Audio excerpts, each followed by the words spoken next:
we are going to start. It's a pleasure and an honor to host today Professor Giovanni Ventimiglia. He's a professor of philosophy at the University of Lucern, director of the Center of Theology and Philosophy of Religions at the University of Lucern, as founder of the Institute of Philosophy of the University of Lugano. The main research interests focus on the reception of Aquinas Aristotle, in medieval theology and philosophy. And so the reception of Thomas Aquinas in contemporary philosophy, Thomas and Thomism considered within the context of continental and analytical philosophy, classical ontology, and the contemporary debates in analytic metaphysics. And he is leading his coordinator of several projects. For example, he was speaking of the reception of the notion of actus, the notion of actus primus, actus secundus, in the reception of Arabic, Latin, medieval philosophy, in the reception of Aristotle, the anima and metaphysics in medieval philosophy, Arabic and Latin. It's a great honor to have you here. Thank you. And I am honored. Thank you very much to you and to Filippo. Filippo tried to invite me now several times, and finally I am here. I'm really quite moved. Yeah, I'm honored. So today I'm going to speak about being as truth in terms of Aquinas, Aristotle, better than Frege, and certainly better than Heidegger. So I'd like to know if you are working in the field of history of philosophy, or also in the field of analytic philosophy, or philosophy of language. Who is involved in analytic philosophy or in logic? Good. Very good. So, thank you. So my name, by the way, in English sounds John 20 miles. But I'm Giovanni Ventimiglia, right? But I am also teaching now in Zurich. By the way, I am one of the very few philosophers with a Swiss bank account. Good. The problem that we have, do you know Mentimeter? So sometimes professors say, so don't use an iPhone or cellular phones, but please, in this case, please use it, because you'd like to know something about this. Okay.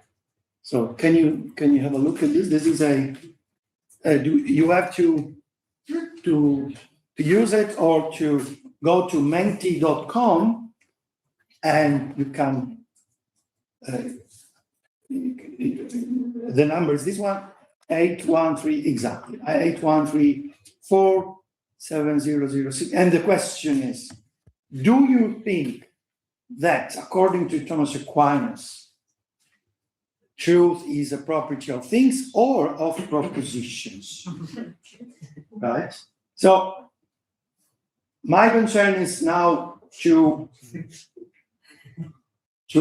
understand if you think it is clear from my title, but I am really interested, because the majority of Thomists today, especially American Thomists, they are deeply convinced that truth is a property of things, that things are true.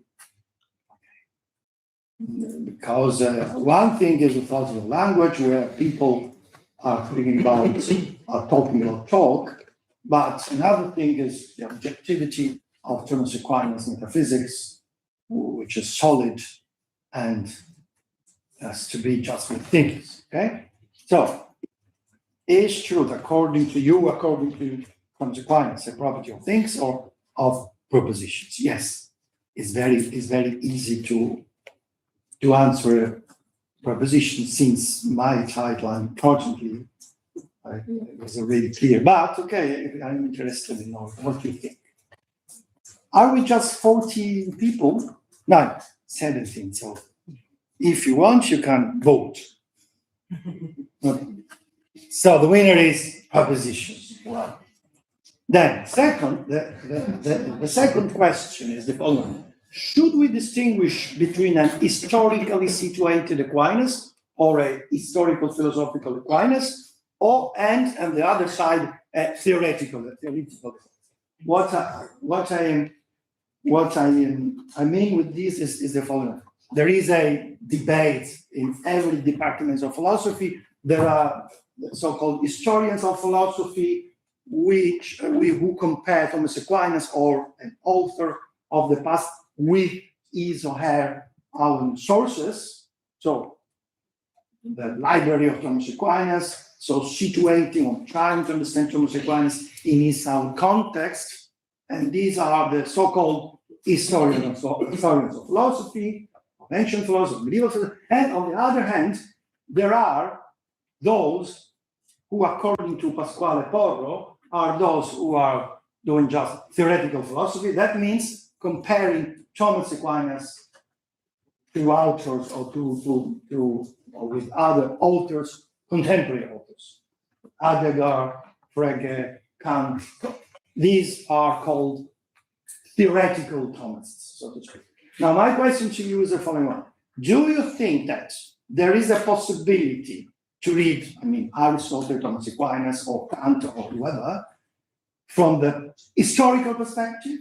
So comparing him with authors before him, and on the other side, there is another perspective, okay, taking Thomas Aquinas, taking Kant, and put into dialogue with contemporary philosophers, right? There is within every department, there is a tension usually between theoretical philosophers. Then we go to the so-called theoretical Thomas, in this case to the existentialist Thomas, according to which being is an act of being.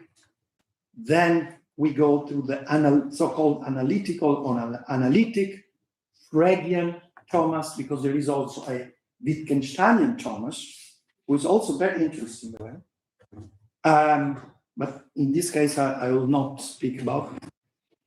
According to the so-called Fregean Thomas Aquinas, being is also, as not only act of being, but is also a predicate of concepts. According to the Fregean Russell-Quine interpretation. Then I will go to a criticism, my criticism of the so-called Fregean Thomism, because I discover some texts and some arguments very clear, I think, against this Fregean Thomism. By the way, in the past I used to follow the Fregean Thomistic line, but now I'm definitely convinced this is an occasion for me of a coming out. I am not anymore an analytical Thomist. Then back to historical philosophical Thomas or not. And then we will have a conclusion, which I called the Lisbon story. Good. Italian aperitif consists of wine, Italian wine, and bruschetta. Please say bruschetta, not like German people saying bruschetta or something. Bruschetta was a mafioso, by the way. It was not something. Okay. So we have a bruschetta and also wine. So we have two things. First of all, we need, as an introduction, we need a bruschetta, and this is the bruschetta. And as a bruschetta, I need a test. So our bruschetta is a Thomas Aquinas text, right? And this is the following text. The text, and this text is a text that we will follow during the whole talk. So I will speak often about this text in order to show you that the very same text has been interpreted from different points of view, right? And each time we got a better understanding, depending on the lenses, on the glasses we use a better understanding of the very same text. And this quite famous among us crazy people who are dealing with Thomas Aquinas, the text is the following one. Second, it is asked whether in God, substance or essence is the same as being. And it seems that is not. No, this is not, it's not the case that in God, essence and being are the same. A very famous question. Thomists of our time were defending the real distinction between essence and being in creatures, whereas in God there is no such distinction. So the question is then this way. And it seems that is not. Now it follows the argument against this identity. For John of Damascus says in book 1 of the Orthodox faith, that God exists is evident to us. But what he is, according to substance and nature, is wholly incomprehensible and unknown. But what is known and what is unknown cannot be the same. Therefore, God's being is not the same as his substance or essence. This is the argument. The very essence is unknown, the existence of God is known. Now, since unknown and known cannot be at the same time, then there is a distinction in God between essence and being. This was the objection. Now, have a look at Thomas Aquinas' answer. Also answer this book. According to Aristotle, we use the verb to be in two ways. In Aristotle, we had 4 ways, but in this case, we had, because of some Arabic commentaries, there are two ways, or 2 senses. According to Aristotle, we use the verb to be in 2 ways. Sometimes to signify the essence of a thing, its act of being, actum essere, very famous among all Thomists, especially nowadays in the United States. Sometimes, and this is the second way, to signify the truth of a proposition, even where there is a lack of existence. As when we say that blindness exists since it is true that some men are blind. It doesn't mean we have no idea at this point. Sic dicimus quod necessitas est qui averum est hominem esse cecum. When Damascene says it is clear that God exists, he uses exist in the second way and not the first. Used in the first way, where God existing or God existence is his substance and as unknown to us as his substance is. But used in the second way, we know that God exists, since that is a proposition we can conceive in our mind through his efforts. It is a very difficult test. I know this is quite difficult, but it is clear that he's saying that being can be said in 2 ways. On the one hand, as an act of being, as something which exists as a property of individuals, right? Outside there. But then there is another sense of being, which is the sense of being as true or as truth, which is conceived, I don't know, we have an example here. It's the same sense when we say blindness exists. Since it is possible to formulate some true propositions about blindness. This is the only thing that we can understand from this text. But I think that we will able at the end of this talk to better understand the difficult test. What is very clear is that according to Thomas Aquinas, when we say that God exists, this proposition is very similar to the proposition blindness exists or evil exists. It's not absolutely similar or better. It has nothing to do with propositions like Philippa exists or Giovanni exists. Nothing to do.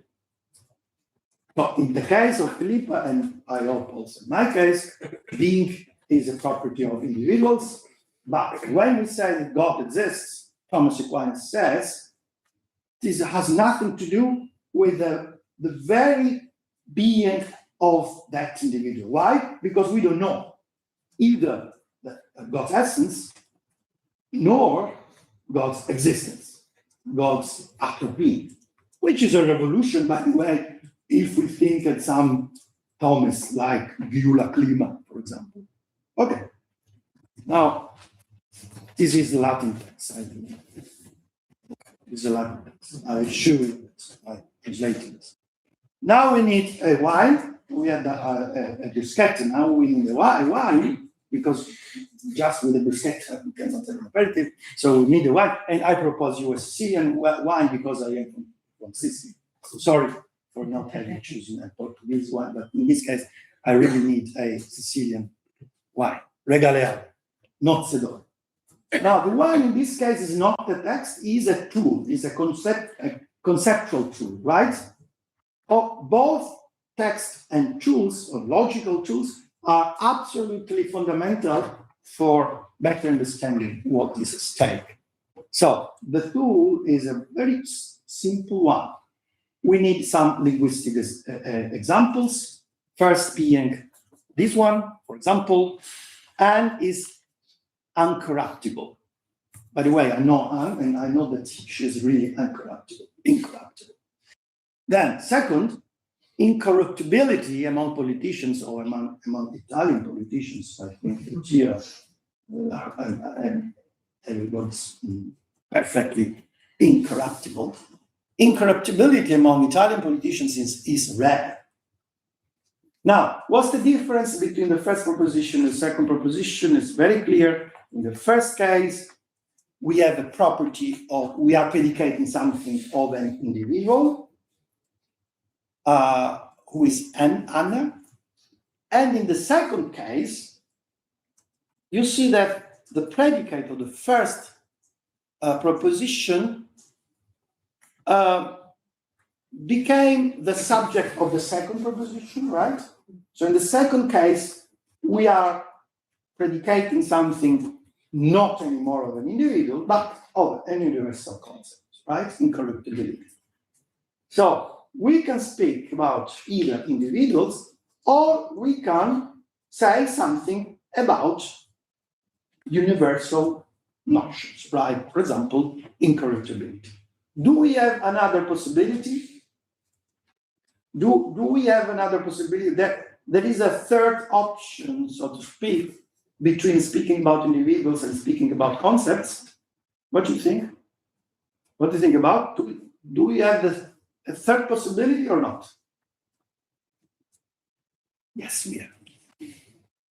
We have the third possibility, which is one of the most important within modern philosophy, contemporary philosophy, which is the possibility of speaking not about individuals, subjects, or not only about general notions or general concepts, but also about propositions. So we can also say, for example, that incorruptibility among politicians is rare, is likely. Is likely is something that we say of a proposition, right? So individuals, general concept, or propositions. Is that clear? Because with that in mind, we can now read Thomas Aquinas. Okay? Good. Do you have questions? No. Good.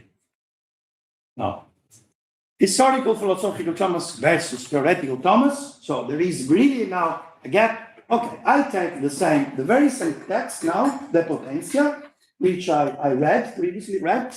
So, historians of philosophy, they think that there is a text of the past, and they read that in Latin, and that's it, without comparing this text with other contemporary philosophers. Okay.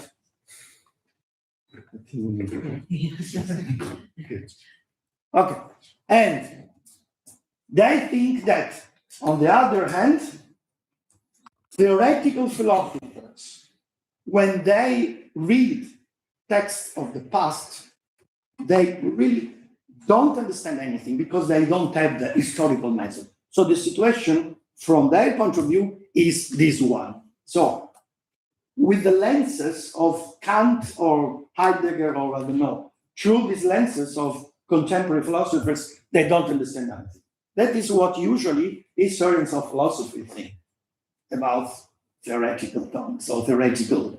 So people who read Aristotle, comparing Aristotle with, I don't know, Kant or Heidegger, or Hegel or Wittgenstein, they don't understand anything. We as historians of philosophy, we are really those people who really read Thomas Aquinas or Aristotle, comparing him to his own sources, not to books posterior or after him.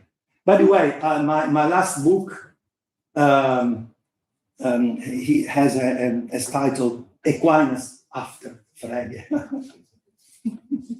Okay, so now take, for example, now, all interpretations, really all interpretations, all books about Thomas Aquinas, up to Maritain, Sept leçons sur l'être, 1934.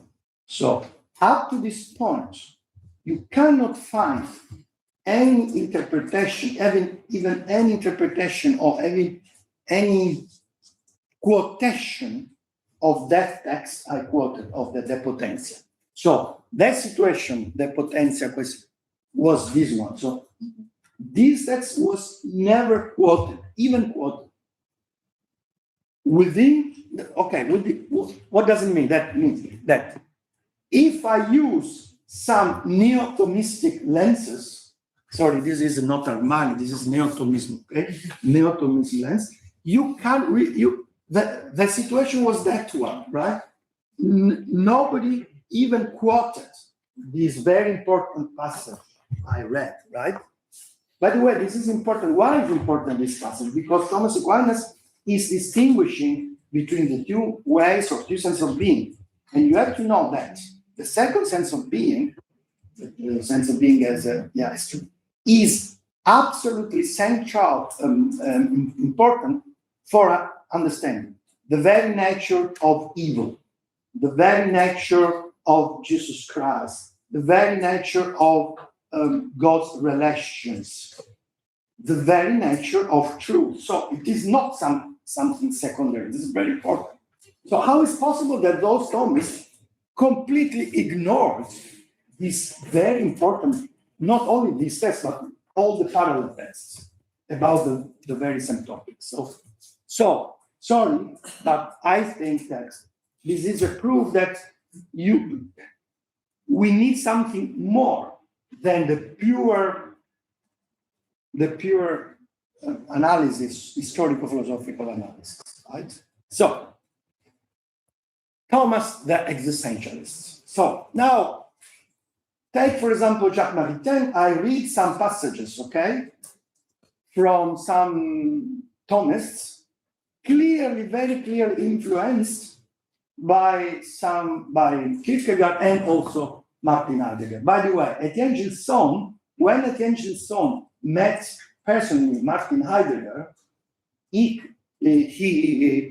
wrote, he cried 2 hours.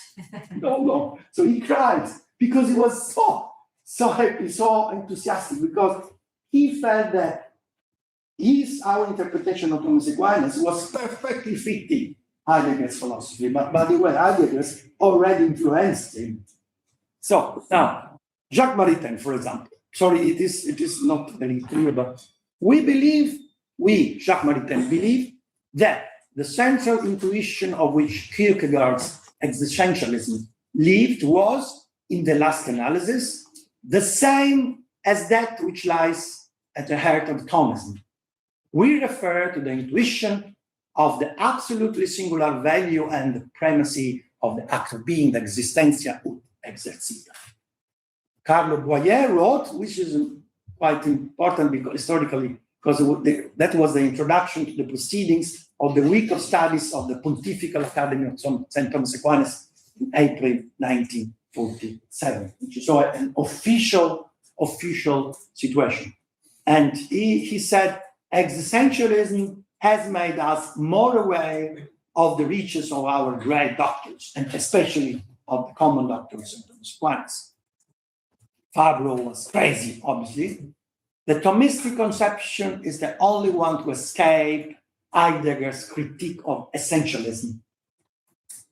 The theory of being as act of being is capable of showing the originality of Thomas' metaphysics in comparison with Aristotle's metaphysics of being as being, which was the target of Heidegger's critique. So the very critique of the ontology or essentialism didn't apply, couldn't apply, he applied to Thomas Aquinas, according to that.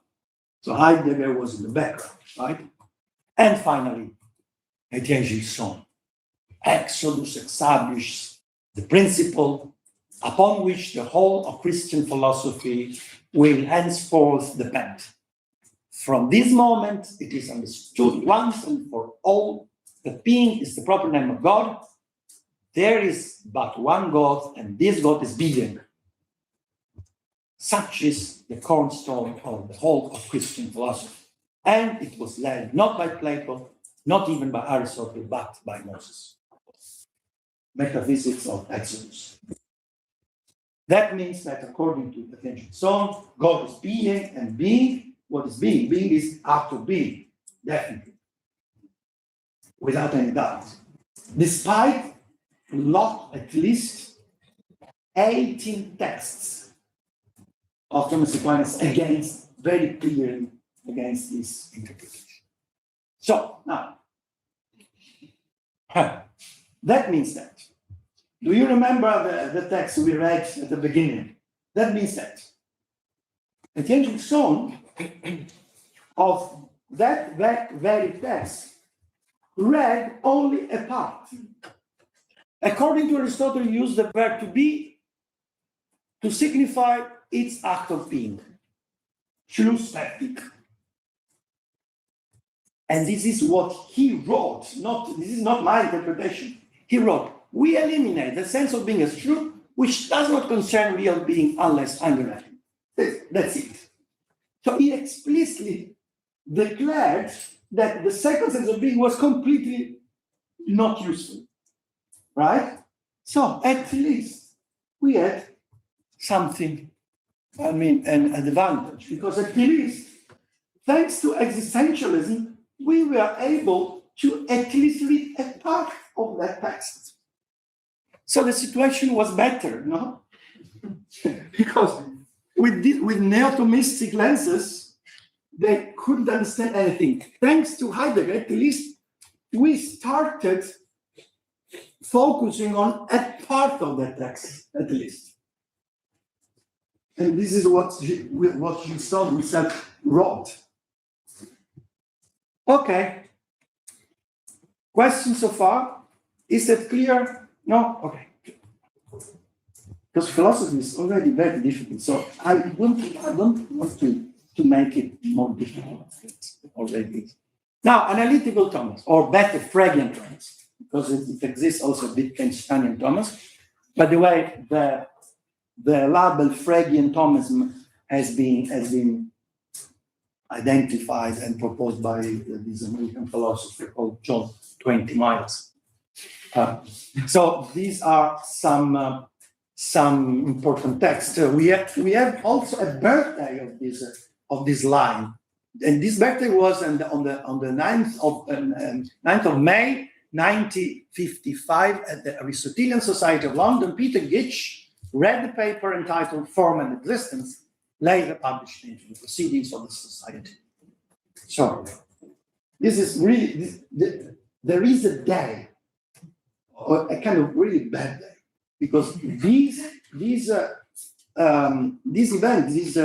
talk, I know personally Anthony Kenny, and he explained to me how important it was at that time, this very talk. Sometimes talks change in a way the philosophy, right? Just an article, a very short article, by the way, but one of the most amazing articles ever.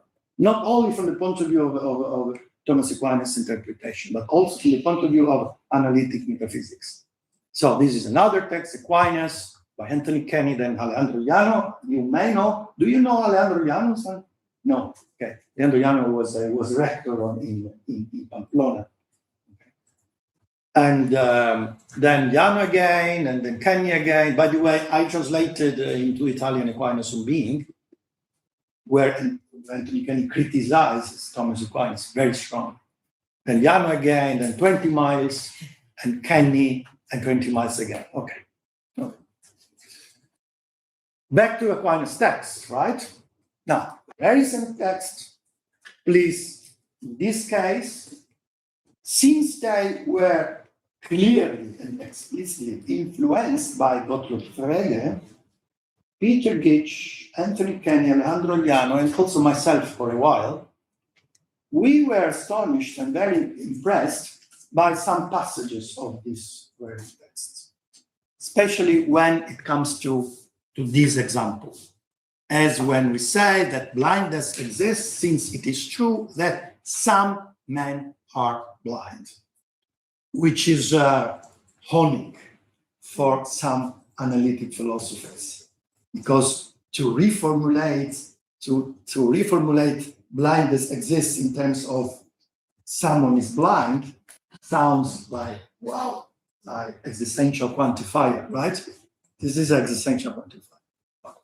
So those people acquainted with formal logic, when they read this kind of text, they are, oh, wow, this is existential quantifier. Wow, wow.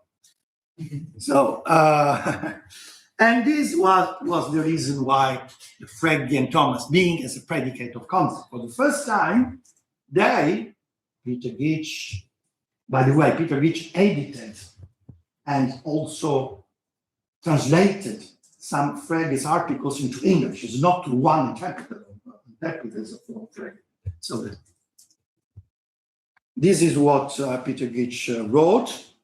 The same logical status is expressly ascribed to God exists, or there is a God, and Aquinas expressly denies that the statement relates to what he calls God's esse or actus essendi.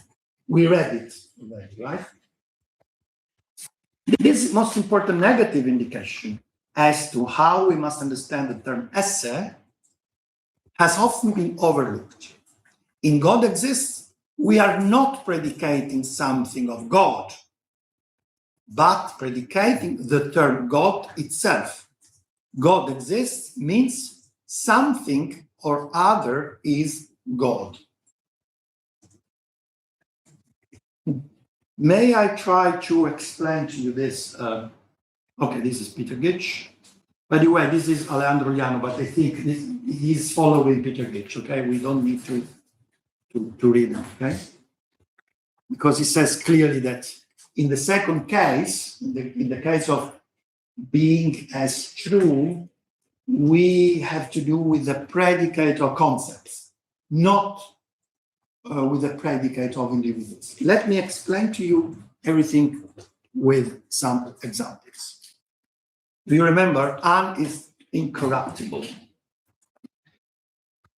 Incorruptibility among Italian politicians is rare. We know that in this case, we are talking about general notions, right? And please pay attention in this case at this very predicate, is rare. What does it mean is rare?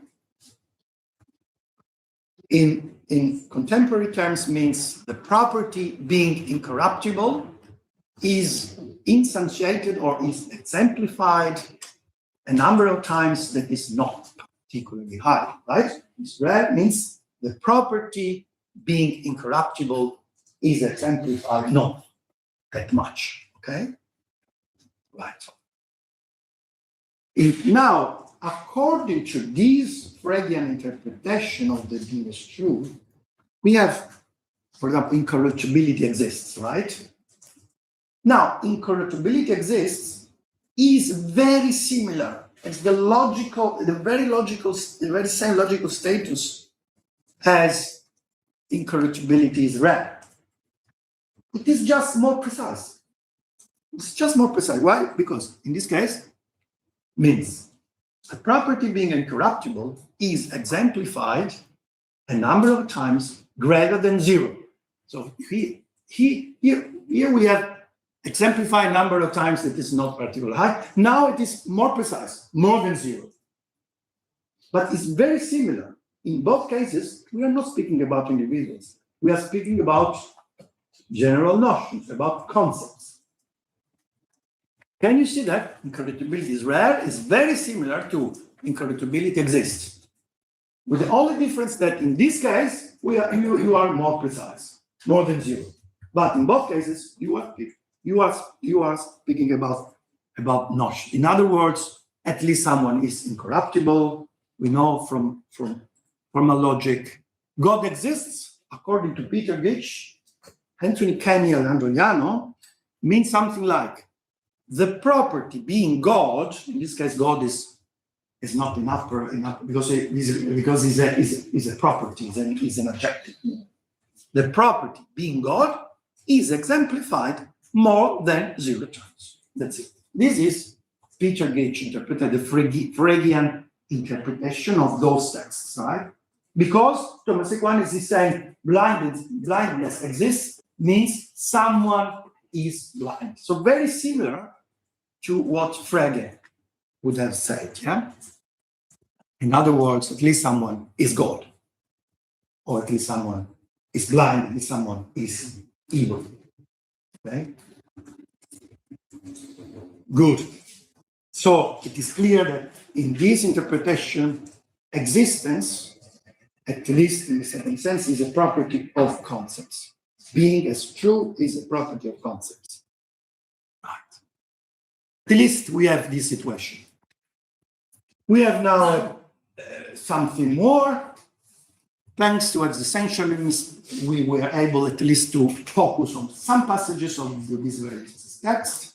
In the second case, we have not only being as actual being, but also being as true, which became also important according to this interpretation.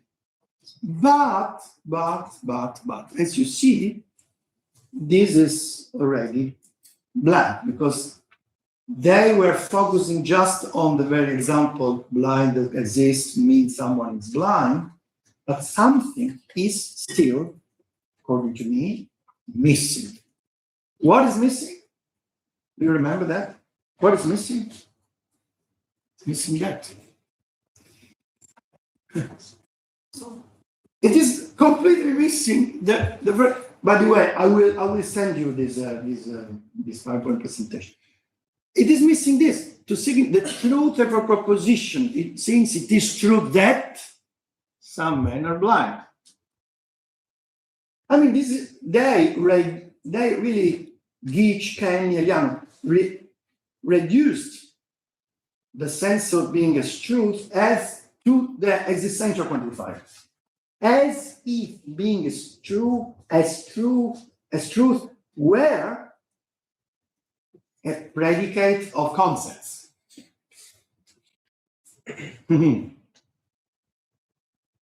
Now, let's take now another text by Thomas Aquinas, a beautiful text. So I just read the beginning. Then Aristotle.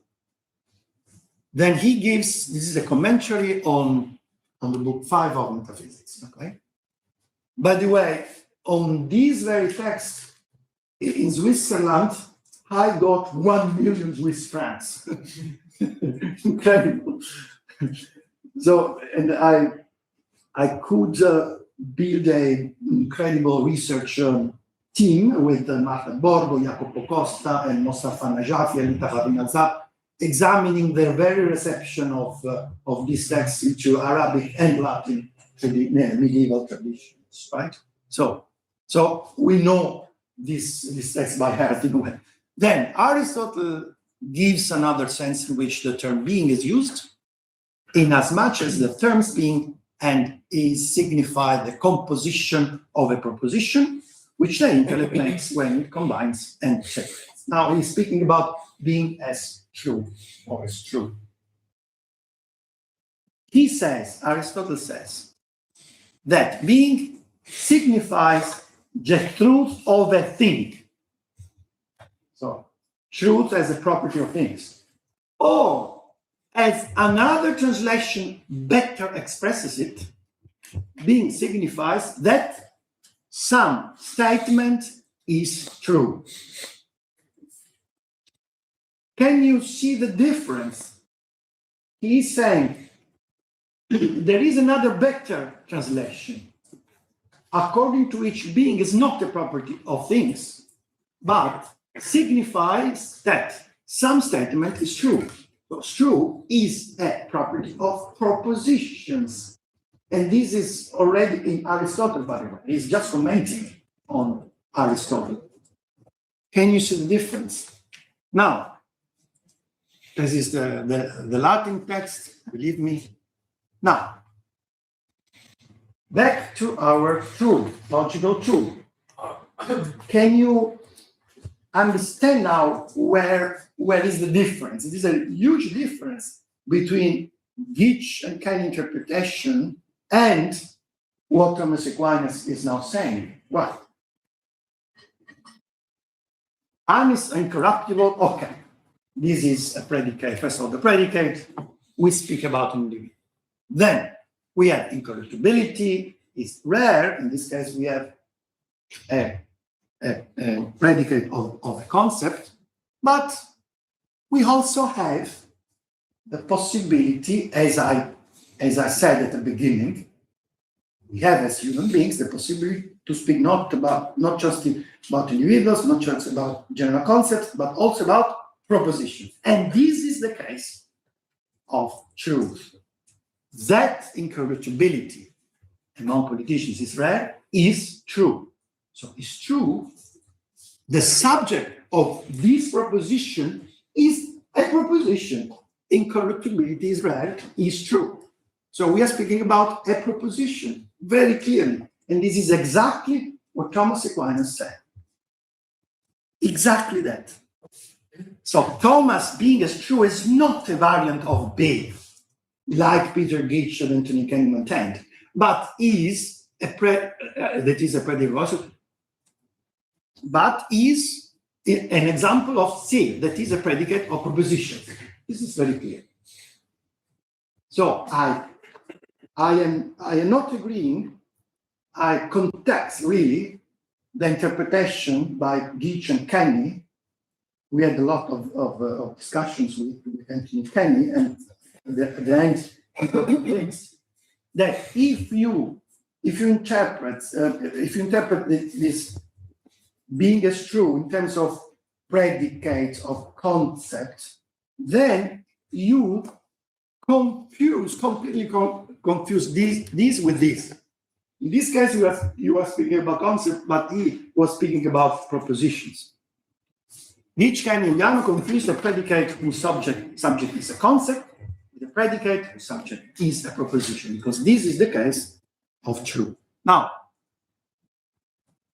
we have also another beautiful text by Thomas Aquinas and also by Buridan. Aristotle says that in one sense, being means what is true. It signifies nothing else than truth.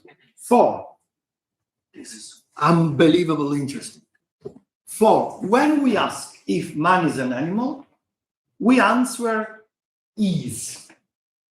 We answer est. The critical edition, because we don't have it, because but Marta and Jacopo told me that the very text in the future critical edition is this one, not quod est, but est. We answer est, by which it is meant that this proposition is true. I repeat, when we ask if man is an animal, we answer est. This est means that this proposition is true. You cannot imagine how interesting it is. Okay. It's a Latin text. Okay.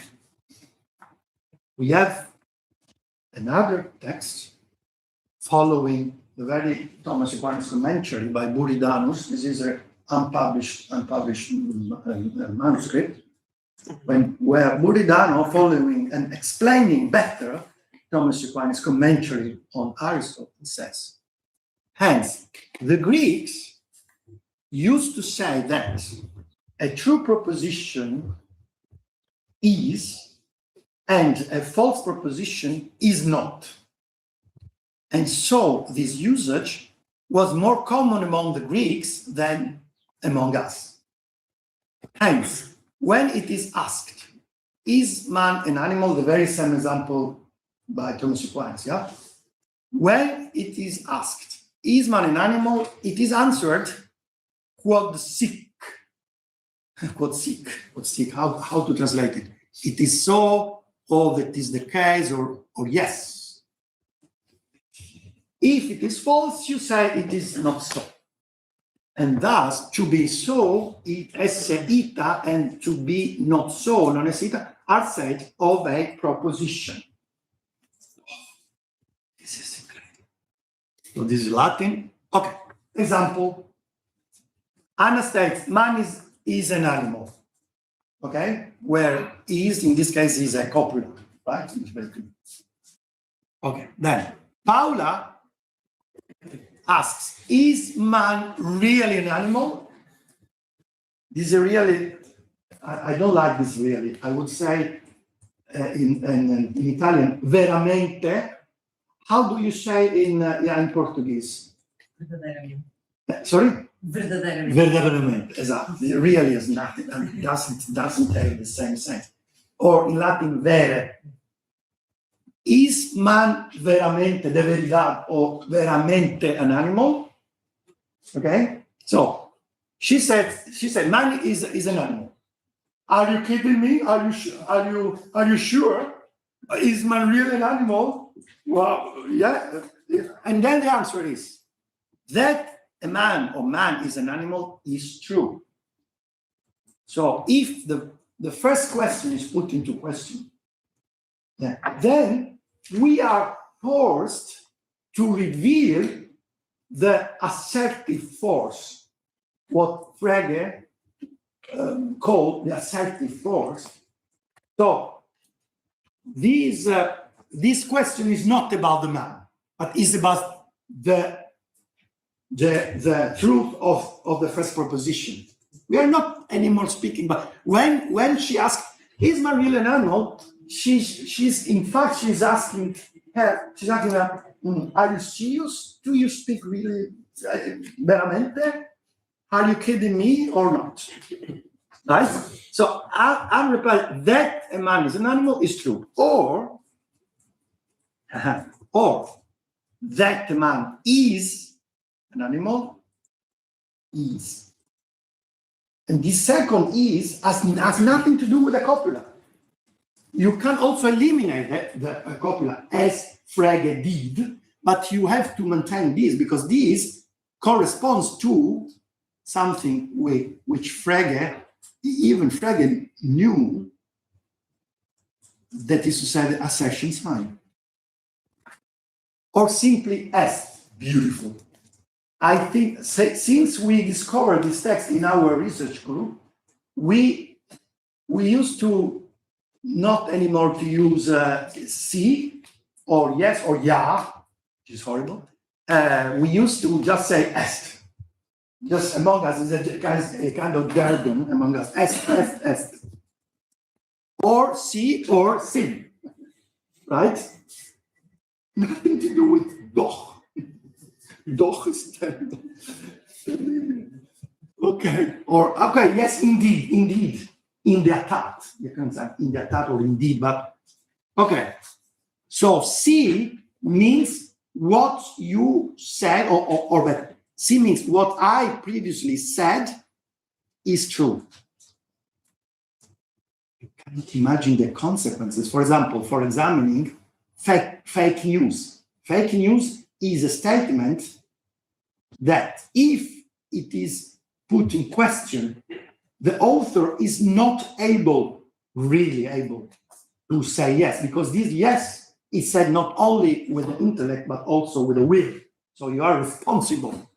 If you say, you can't obviously say, okay, sorry, I was joking. Okay, it's not true. Sorry, I was joking. But if you answer yes, you commit yourself. There is a commitment, right? So this C is incredible. So at the very end, we have Gottlob Frege. By the way, what is important now? This is important. Why he quoted Greeks? Do you know Charles Kahn's book about Aristotle? Beautiful, about Einai. Charles Kahn wrote years ago a book about not about Aristotle, about the sense of being in ancient Greek philosophy. And for the first time, he discovered that there is a so-called veridical use of Einai, of st. This veridical use was normal in ancient Greek, because sometimes st means something like it is true. So if something is put into question, you could just say st. And Buridanus identified perfectly this veridical use of st or est, saying among them there was common. And Charles Kahn demonstrated that this is very clear in Aristotle book 5 and book 6. This was the very reason why Aristotle considered truth as a sense of being, because they used to use st also to say it is true. These are really a linguistic source. So it seems that thanks finally to Aristotle, thanks to the lens of Aristotle, so thanks to him, finally, we are finally able to read the text in all its parts, finally, without anything missing, right? So at the very end, we can say, okay, they were right, the historians of philosophy, because you see, if you use Aristotle, finally you can read the text, not reading and using Gottlob Frege. So historians of philosophy are very happy now, right? No, I completely disagree. Because those people, like John 20 Miles or like these others, who were able to identify Geach and Kenny's mistake, were those people who read this very text by Gottlob Frege, which is one of the most interesting texts ever. By the way, Susan Bobsien demonstrated, I think, she was right, that Frege plagiarized the logic of ancient Stoicism, but there is a debate on it. So, in a word question, said Frege, we utter an incomplete sentence which only obtains a true sense to the completion of which we ask. Word questions are accordingly left out of consideration here. Sentence questions are a different matter. We expect to hear yes or no. The answer yes means the same as an indicative sentence, for in it, the thought that was already completely contained in the interrogative sentence is laid down as true. And then at the end, the indicative contains something else as well, namely the assertion. But if I say man is an animal in an indicative form, without a context, without a question, so the est of the copula has two functions. First, copula has a link between subject and predicate, man is an animal, but also, in a way hidden in it, there is the second est, the est of the it is true, or is true. Why? And the proof is that if the very first question, man is an animal, is put into question, is man veramente or vera an animal, then he or she is forced to reveal and to use the second hidden sense of est, which is, for example, that man is an animal, est. Or, I was joking. So, and this was visible only to those philosophers who read this text by Frege. Because otherwise, the text completely was, okay, what does it mean to be? And so, okay, we know the prehistory of this text, but we can speak about this after that.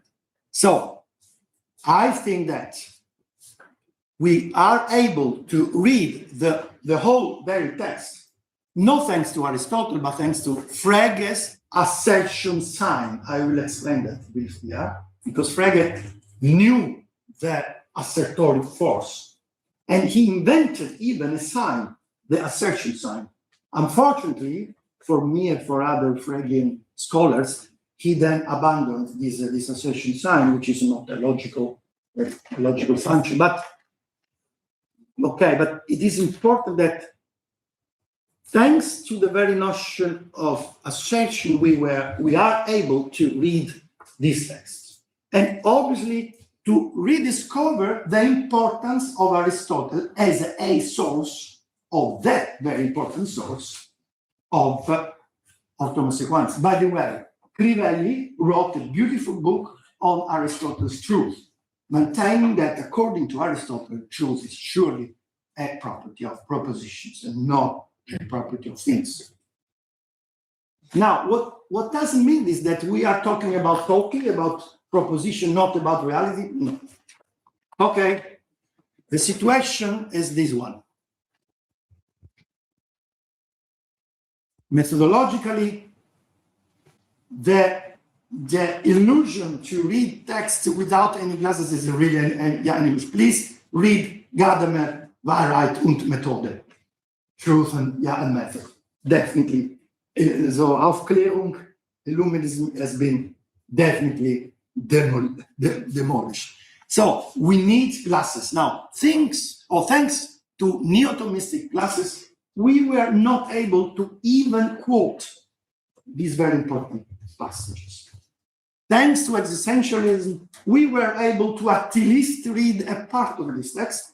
Thanks to Gottlob Frege, existential quantifier, or being as predicate or concept, we were able to read the text. Unfortunately, with the part missed. Yeah, but then thanks to Frege's assertion sign or assertion in general, we were able, I think, to read finally the whole text. Well, then, did you know that Frege regarded assertion sign and the notion of assertion as one of the most important concepts in his work? And you surely know that the notion of assertion or of assent is one of the most important concepts in contemporary analytic epistemology. We may know that. However, the Italian word si or the Portuguese word sim, in contrast to what Frege maintained, which comes from sic est, is infinitely better than Frege's yes or yeah. Why? Because it has to do with being, with existence. What kind of existence? What kind of existence? This is what's the most important thing: the existence of the relationship between the content of a proposition and reality. What is at stake? Why we use the verb est? What kind of existence is at stake? Not that of reality, not that of proposition. So, saying of a proposition that this proposition is true means to recognize that there is a relationship between the content of the proposition and reality. No matter, or even in those cases where we don't know how reality is. For example, in the case of blindness, we don't know, or in the case of God. But we are sure that we can form two propositions about God, even though we don't know neither existence nor essence of God. But we are able to say and to recognize that that proposition is true. So that is to say that there is a relationship between a content of proposition and reality. This is, by the way, what Aristotle himself said. So in this talk, I try to show first the point of view of the content. Truth in Thomas Aquinas is not a property of things like all American Thomists maintain, but of propositions. Truth is, however, a sense of being, specifically a sense of being as true. So it has to do with reality, in the sense that it has to do with the relationship between that and that, not with the reality itself, but with the relationship, which is not the correspondence theory, by the way. From the methodological point of view, I hope to have demonstrated concretely with a very, very concrete case that the distinction between Thomas of the historians of philosophy, Thomas of theoretical philosophy is mistaken, I think. By the way, we were together, we participated together to this Congress, Thomists, especially historians of philosophy, right? Then, what is interesting and curious is that all historians of philosophy are interested in Thomas Aquinas when Thomas Aquinas is a historian of philosophy. When Thomas Aquinas does history of philosophy, they are crazy. Oh, wow, what a beautiful historian of philosophy was Thomas Aquinas. Well, this is the proof that they are reading Thomas Aquinas thanks to their lenses as historians of philosophy, because such texts are, for many so-called historians of philosophy, completely forgotten. Okay, good. I have a Lisbon story at the end. Okay, because I love it. I was crazy. That was the soundtrack of many love stories of mine in Italy, right? For years. So, conclusion in Lisbon story, which is this one, Philip Winter. Do you remember Philip Winter was the protagonist of Lisbon story by Wim Wenders? Teresa Salgueiro, do you really veramente love me?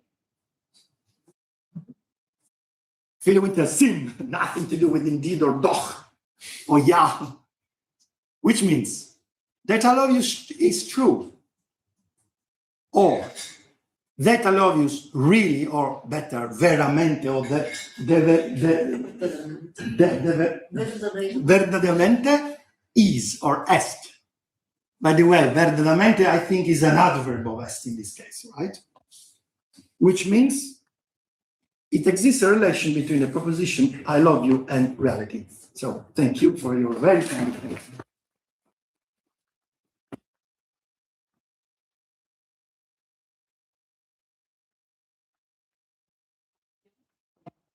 Thank you. We have time now for our session.